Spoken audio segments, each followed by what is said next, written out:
بسم اللہ الرحمن الرحیم۔ حضرت فاطمہ زہرا سلام اللہ علیہ کی ولادت بسعادت۔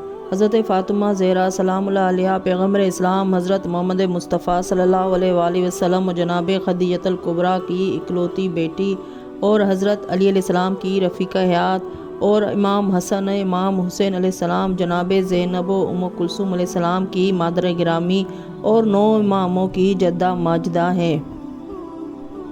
آپ کی مشہور کنیت ام الائمہ امام الحسنین ہے۔ ایک روایت میں ہے کہ آپ کی کنیت ام ابیہ بھی ہے۔ آپ کا نور وجود نور رسالت صلی اللہ علیہ وآلہ وسلم کے ساتھ خلقت کائنات سے بہت پہلے پیدا ہو چکا تھا۔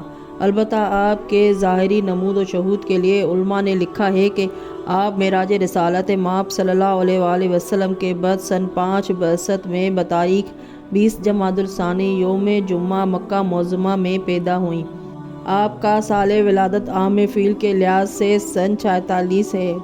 آپ کی ولادت کے وقت جنت سے حوروں اور آسیہ بنت مزاحم، مریم بنت عمران، صفورہ بنت شعیب، کلثوم ہمشیرہ، موسیٰ کا آنا کتابوں سے ثابت ہے۔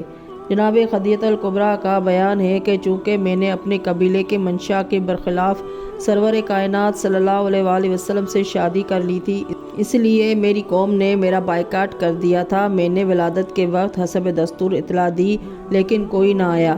اللہ کی رحمت شامل حال ہوئی، حوروں اور پاک بیبیوں نے قابلہ اور داعیہ کا کام کیا، بچی پیدا ہوئی، رحمت للعالمین کا گھر بقیہ نور بن گیا۔ عصمت کوئی ایسی صفت نہیں جو کسی عمل پر موقوف ہو، یہ خدا کا عطیہ ہوتا ہے اور بدو فطرت میں عطا ہوتا ہے۔ ملائکہ، انبیاء اور اوصیاء خاص کے علاوہ یہ پاکیزہ صفت جن اہم شخصیتوں کو عطا ہوئی ان میں حضرت فاطمہ زہرا سلام اللہ علیہ کو نمایاں حیثیت حاصل ہے۔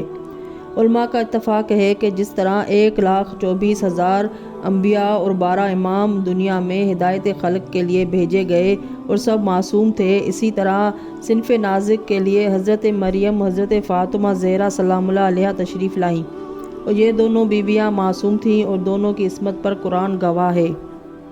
آپ کے بہت سے القاب ہیں جن میں فاطمہ، زہرا، راضیہ، مرضیہ، بتول، سیدہ، محدثہ، زکیہ، ام الائمہ، ام ابیہ سر فہرست ہیں۔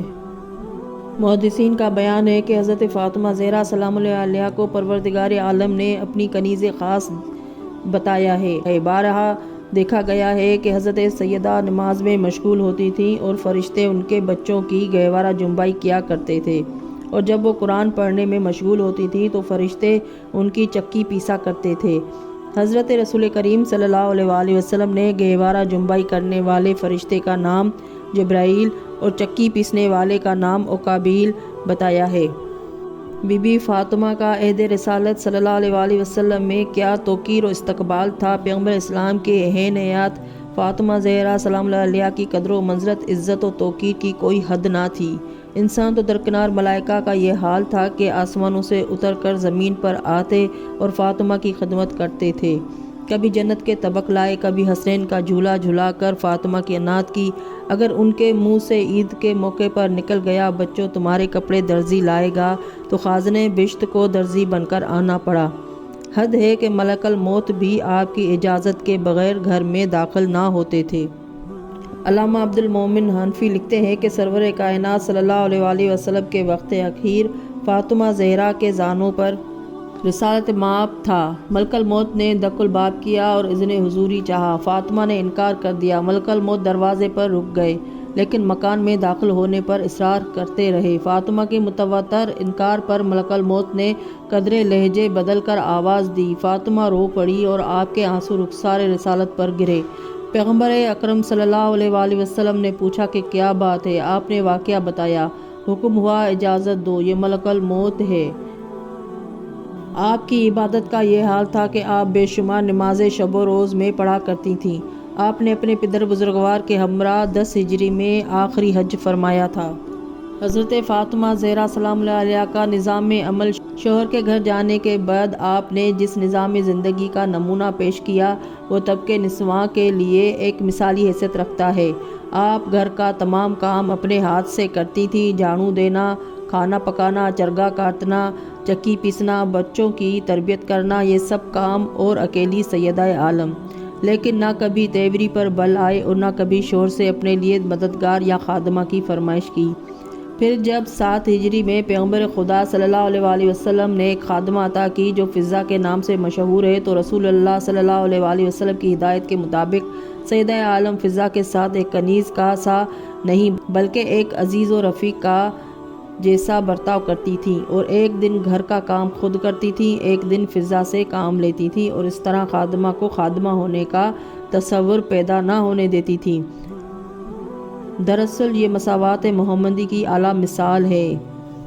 بی بی فاطمہ زہرا سلام اللہ علیہا اور پردہ، آپ نے عورتوں کی معراج پردہ داری کو بتایا ہے اور خود بھی ہمیشہ اس پر عامل رہی ہے، اور اتنی سختی کے ساتھ کہ مسجد رسول صلی اللہ علیہ وآلہ وسلم سے بالکل متصل قیام رکھنے اور مسجد کے اندر گھر کا دروازہ ہونے کے باوجود کبھی اپنے والد بزرگوار کے پیچھے نماز جماعت میں شرکت یا آپ کے موعظ کے سننے کے لیے بھی مسجد میں تشریف نہیں لائیں۔ ایک مرتبہ پیغمبر اکرم صلی اللہ علیہ وآلہ وسلم نے ممبر پر یہ سوال پیش فرما دیا کہ عورت کے لیے سب سے بہتر کیا چیز ہے؟ یہ بات سیدہ تک پہنچی۔ آپ نے جواب دیا کہ عورت کے لیے سب سے بہتر یہ بات ہے کہ نہ اس کی نظر کسی غیر مرد پر پڑے اور نہ کسی غیر مرد کی نظر اس پر پڑے۔ رسول صلی اللہ علیہ وآلہ وسلم کے سامنے یہ جواب پیش ہوا تو آپ صلی اللہ علیہ وسلم نے فرمایا، کیوں نہ ہو فاطمہ میرا ہی ایک جز ہے۔ جناب سیدہ سلام اللہ علیہا کا جہاد۔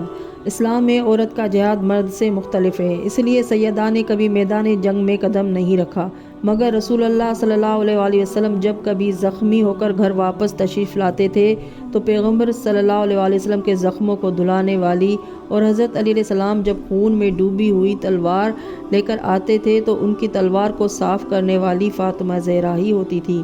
ایک مرتبہ نصرت اسلام کے لیے میدان میں گئیں، مگر اس پر امن و معاملے میں جو نصارہ کے مقابلے میں ہوا تھا اور جس میں صرف روحانی فتح کا سوال تھا، اس جہاد کا نام مباہلہ ہے، اور اس میں پردہ داری کے تمام امکانی تقاضوں کی پابندی کے ساتھ سیدہ عالم باپ بیٹوں شوہر کے درمیان مرکزی حیثیت رکھتی تھیں۔